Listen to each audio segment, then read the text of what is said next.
Thank you guys. Thank you, Celine and Rachel. Thank you guys, everyone, for being on this call today. Before we get started, and I'll tell you some of the work I do and get into it, I just wanted to take a quick 30 seconds just to help everybody ground your energy and set your intentions. So if you can, if you are in a place, I don't know, I saw earlier some people were in their car, so I hope you're not driving. But if you're in a place that you can, why don't you just close your eyes, take a couple of deep breaths, connect with your body. And as you're connecting with your body, I want you to set your intention for what you want to take away from this talk, from this event. And also keep in mind this is something you can do for anything you're going to get started, even at the beginning of your day in the morning before you get started on your day. It's a good practice to just take a couple of deep breaths, connect with your body, and set your intention for the day or for the activity you're about to do.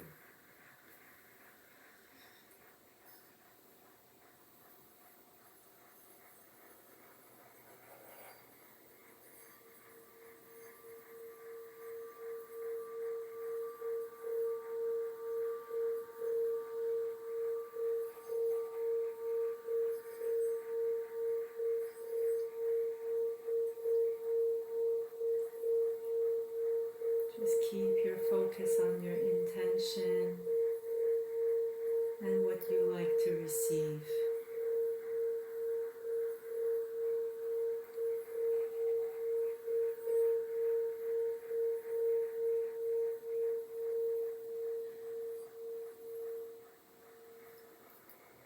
And when you're ready, take another couple of deep breaths and open your eyes.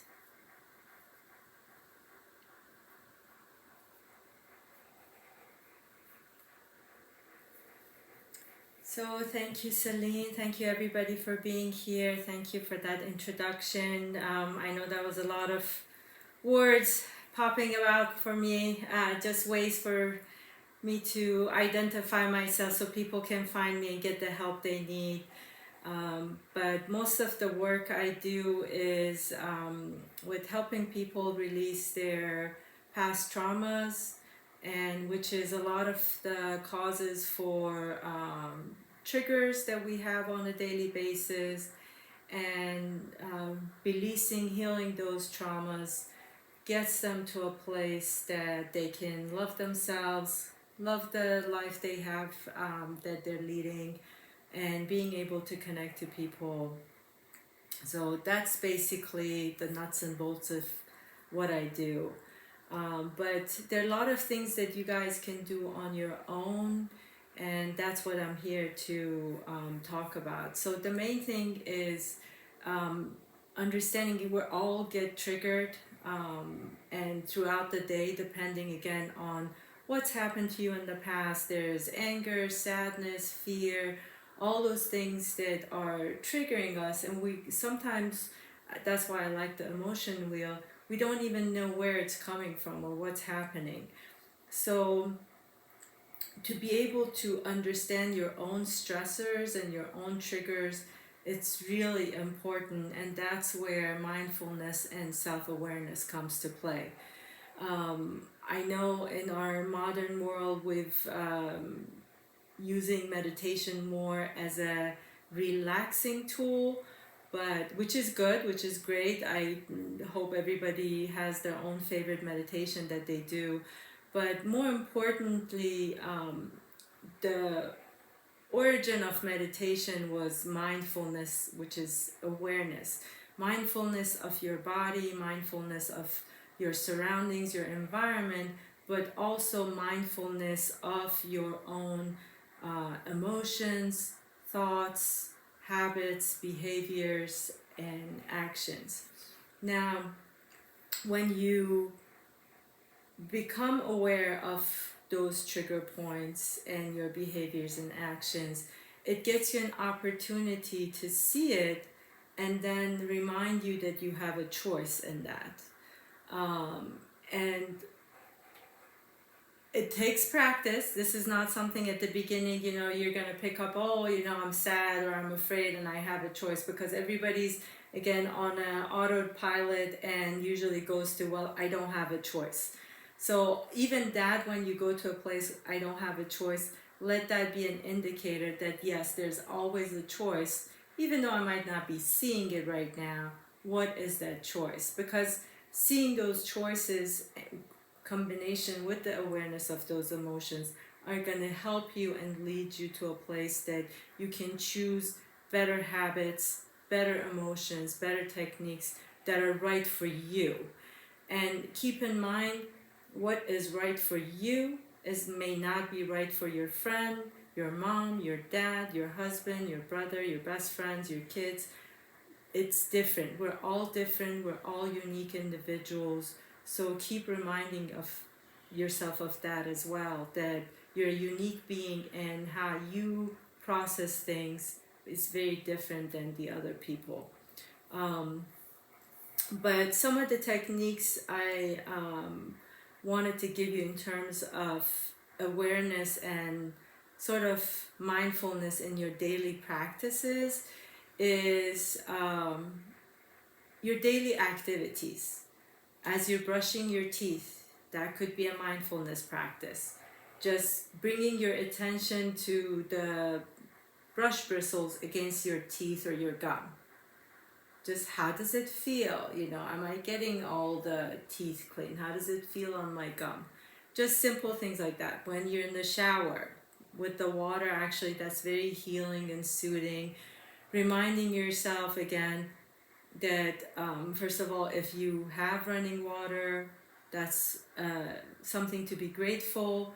And also, how does it feel? When you're washing your body, how does your body feel? How does it react to the shampoo? How does the shampoo and conditioner feel in your hair? Everything, instead of you letting the process run automatically, you're bringing mindfulness attention to everything you do.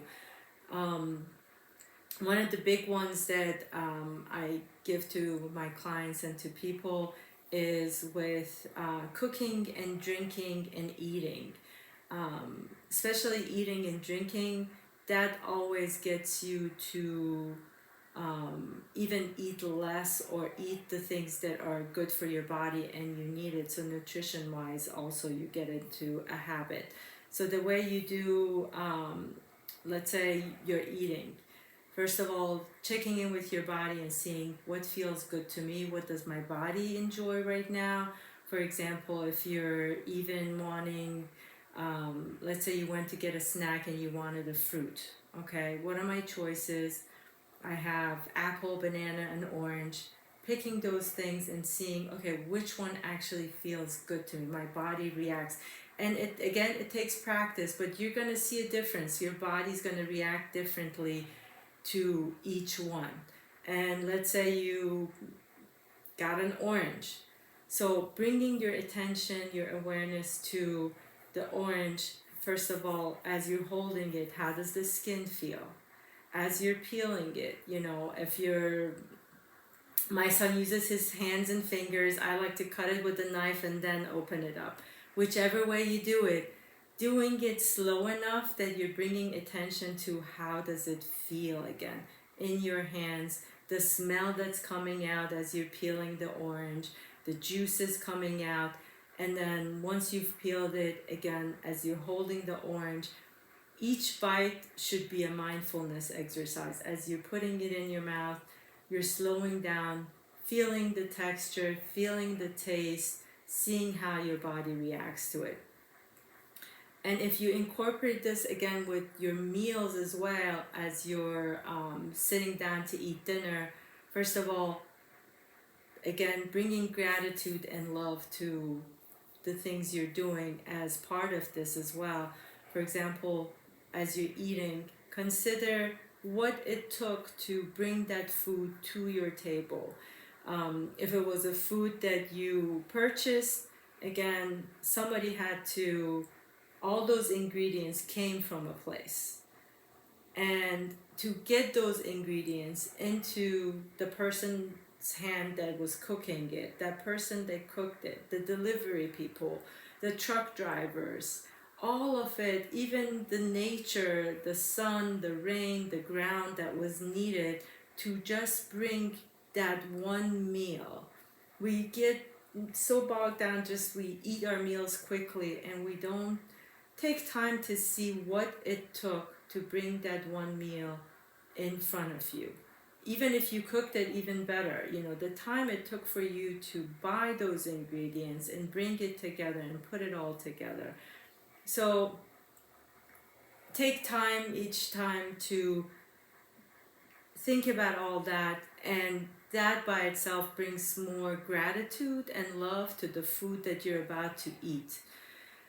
And then as you're eating it as slowly as you can, again, bringing mindfulness, trying to pick out, hey, let me see what are some of the, again, texture, taste, picking out ingredients, let me see if what they use in here. This is a game I play with my son all the time if we're ordering food or somebody else has prepared the food, What do you taste in there? Do you taste like garlic? Do you taste cinnamon? Or sometimes he makes the meal and I have to guess like what he put in it, all the spices he used.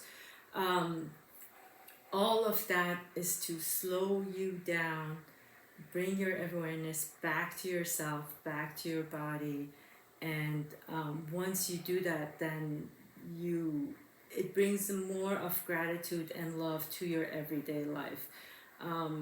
If you're drinking, whether it's a glass of wine at the end of the day, or your soda, your coffee, your tea, whatever you're drinking, again, same thing, do it slow enough. If you're doing the tea, that whole process of boiling the water can be a meditation.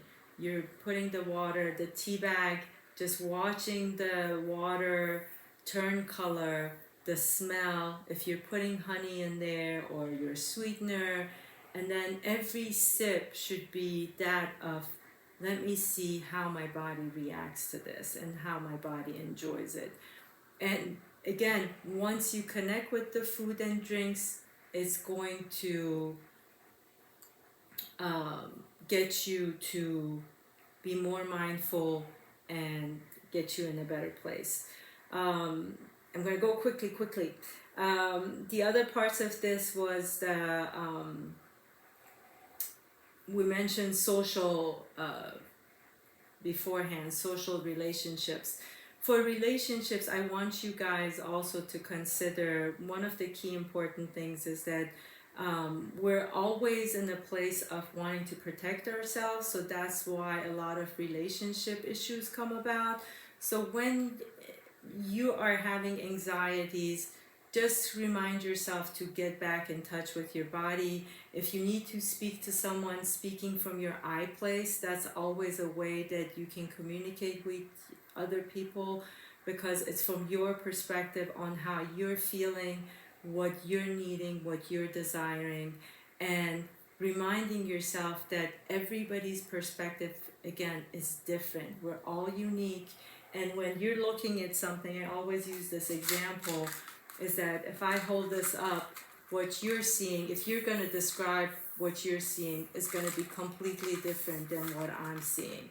So everybody's coming from their perspective, so there's an and. You are correct and I'm correct, because we all, both of us have our own perspective. That's one of the key things in relationships. And reminding yourself to speak from your I place, meaning I feel, I need, I want, I desire.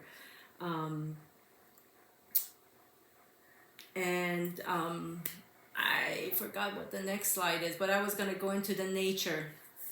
Okay, practice techniques. Perfect, yes. So now, practice techniques for connecting with nature. And this is one of the biggest things that is going to help ground you, because again, this is all about grounding your energy so that when those anxieties, those trigger points come in, what can you do? Going for walks, that is one of the best things you can do. Walking in nature, hiking in nature. But the key with that one is that not listening to music, but you're actually going there to connect with nature, meaning you're going to slow down your walk, trying to connect and see how does your feet feel on the ground. How are you going through? Are you walking fast and missing all the sounds, or are you feeling the ground beneath your feet? There's always sounds around you, trying to see what kind of sounds can I pick. Birds, water, wind, even if there's, California, you guys, you don't have all the seasons, but here, where in DC, our fall, there's leaves everywhere. So when you go out for a walk or hike, that sound of leaves, even the squirrels running through everything, makes a sound. So connecting with all those sounds is really important during the walk, with nature walks. And also using nature as a teacher. Just if when you connect to nature, when you connect to the energy of the trees, the ground, it's not only grounding, but you also get a feel for life itself, the origin of life, and the easiness of life, the flow of life. As you take time to watch the squirrels, the birds, all the animals, they're part of that ease. They go through their life with ease. And that's the intention for us humans as well. But before we got bogged down into the modern world and all the running around.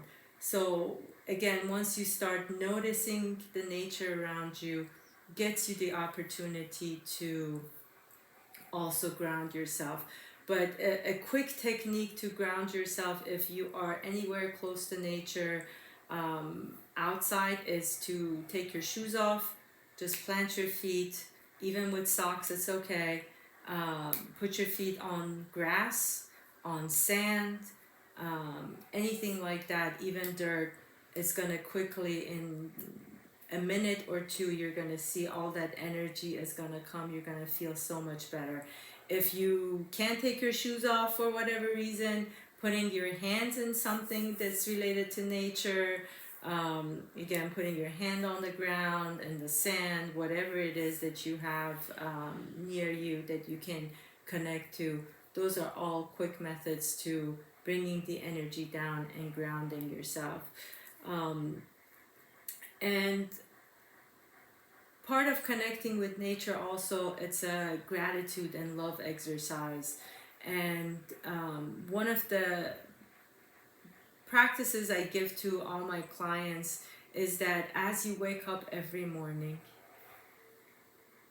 again, before you even open your eyes, feel all those things that you have that you can be grateful for. And I'm not talking about I'm grateful for my health, I'm grateful for my house, I'm grateful for the money in my bank account, I'm grateful for my home.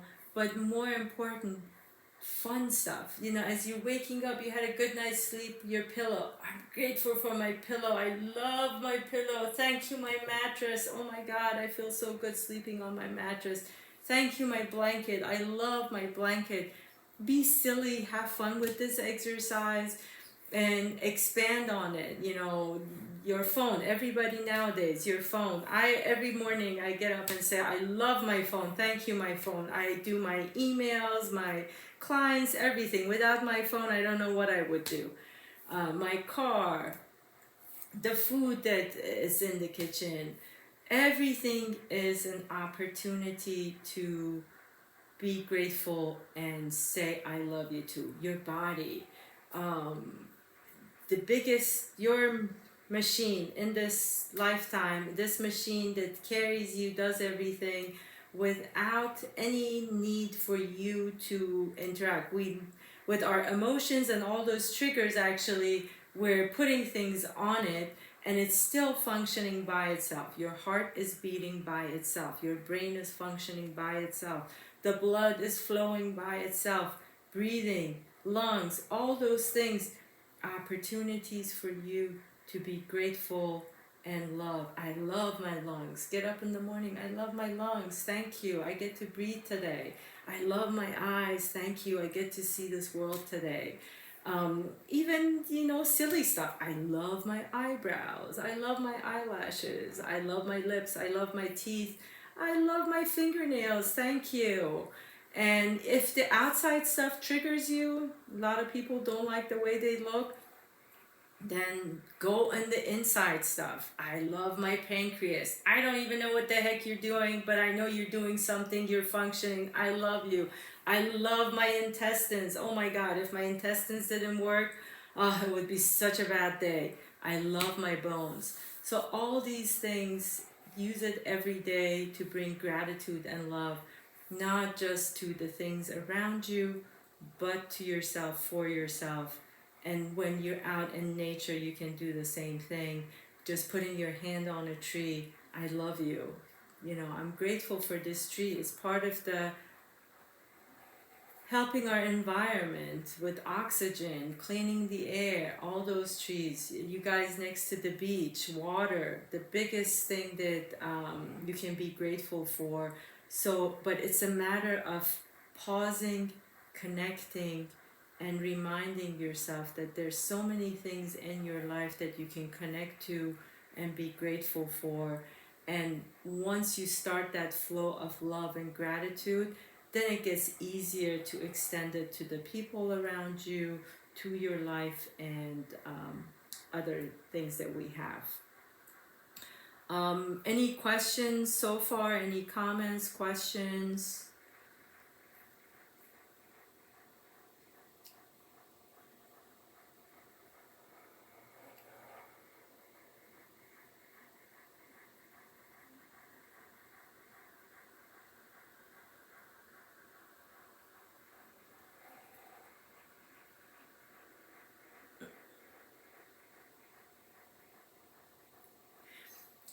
Yes, thank you. Exactly. So if again the dirt, if you have a plant that's in the dirt itself, putting your hands in the dirt for the plant, touching the leaves for the plant. If there's even a flower, holding that flower, smelling it, and touching the stem, touching the petals, all of that reminds you of that connection to the nature, to the environment. And also, again, it's about slowing down and being mindful that even when you're touching that dirt, how does it feel in my fingers? How do my hands and fingers feel? When I'm touching the leaves, when I'm touching the stem of this flower, the petals, how does it feel? What does it smell like? So any opportunity to, again, bring you back to your body, grounding you and connecting you. Thank you, Cindy.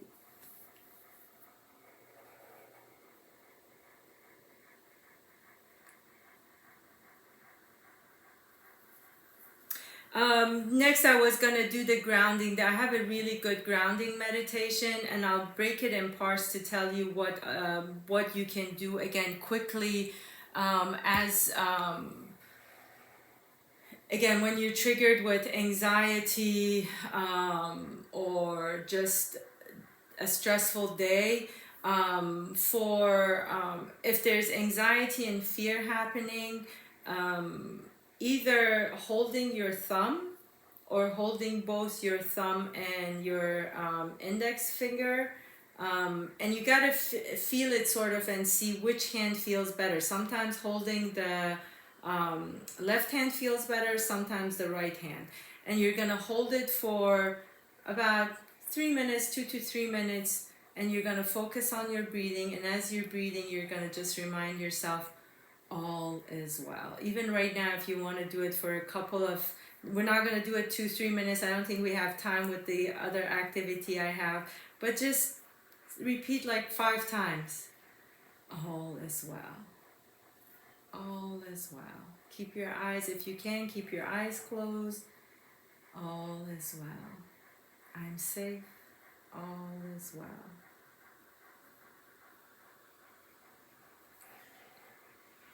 And so that's one of the techniques that helps. If the anxiety is too much and that doesn't bring it down, the other thing that you can do is holding your wrists with one hand holds the other wrist. And you don't need to hold it up, I'm just bringing it up for you guys to see it.